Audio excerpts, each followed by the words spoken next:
Hello everybody, my name is Matthew Kursick and this is Module 2. So, to begin, I made my dirty water from soil, mulch, low rocks, and other scraps found in the yard. I wanted to measure my success through the turbidity of the water at the end of each attempt. I decided an important independent variable would be using the alum in the dirty water. So for my first attempt, I did not have alum in the water or any of the levels, but for my second attempt, it had alum in the water and also in the layers that I would have for filtering. Here's a model of attempt number 1 without alum. I wanted to use a model of the earth layers to help me, and it really did help me provide a good guide, as you can see in my model. And I varied the amount of materials between each level, but I didn't have as much materials in each layer compared to my second attempt. Here is the humus and topsoil layers for my first attempt. As you can see, I had the cheesecloth and filter for my humus, and the topsoil was just the gravel and the sand. For my subsoil layers, I wanted to have 2 subsoil layers. I thought, 2 heads are better than 1, so I thought in this case 2 layers of subsoil are better than 1 to help me filter the water. Those layers would include gravel, sand, and charcoal. For my layer 5 and 6, I didn't include pictures, but layer 5 was just the gravel, which represented the fragmented rock, and layer 6 was just an empty cup, which represented the water collecting into the bedrock. Here is the final stack for attempt number 1. As you can see, I had push pins, and those push pins actually made it very hard for the stack to balance, so I actually had to have my hand up there to balance it. Like I said before, I thought the 6 layers would provide a great filtering system, just like how the earth has different amounts of layers to filter the water. When I started the process, the water on the filter poured over the side, so I actually had to loosen the humus layer. It was actually too taut, and I had to make sure the water would go down into the cups instead of over the sides. Here's my attempt number 1 results. As you can see, I had 2 different run-throughs. My first run-through for stack number 1 provided a water that had a high turbidity, but it was certainly better than the control water that I had, and it had a very brownish hue. For my second run-through, it had a better turbidity than the first run-through, but as you can see here, it's still very dark, and it still has a brownish hue and a very high turbidity. Here is my model for attempt number 2 with the alum and the modifications that I made because of the first attempt.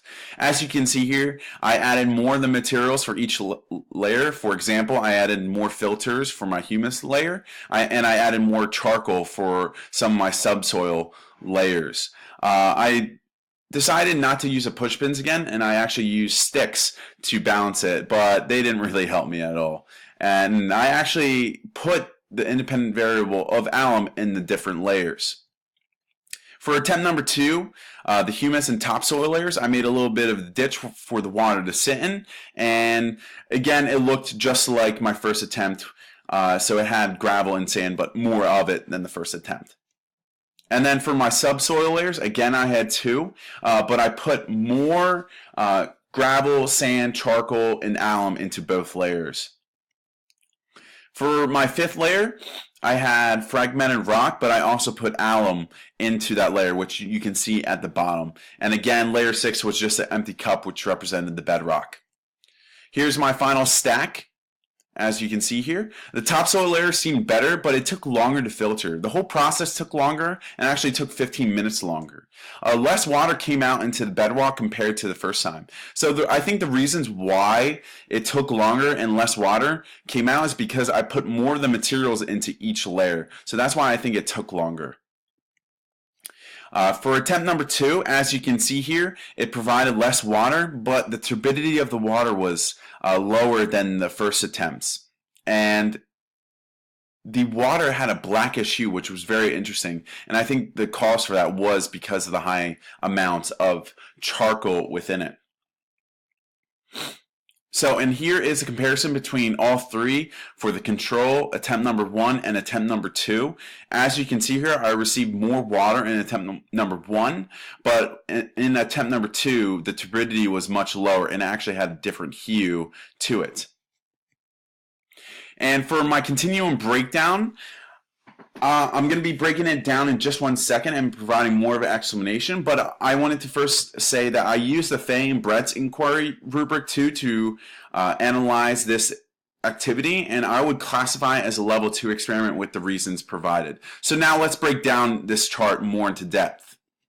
For level 1, I said this was a very basic level of teacher directed because the question was presented to us and we weren't really clarifying or selecting or posing a question since the question was given to us. For level 2, learners gave priority to evidence, which allows them to develop and evaluate explanations. I said that was very learner self-directed because I had to decide what was the measure I wanted to use, and I chose the measure of turbidity between each attempts.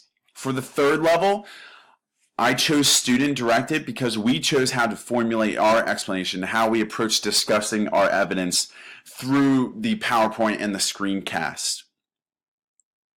For the fourth level, I chose this level of teacher guided because we were given explanations of how the earth filters water and what elements could help filtering and other videos and readings. So we were given connections, we were given knowledge to help us guide us through this activity, but I was kind of debating between these two, but I had to decide this one because we were given possible connections. And for the fifth and final level, I chose the highest of student self-directed because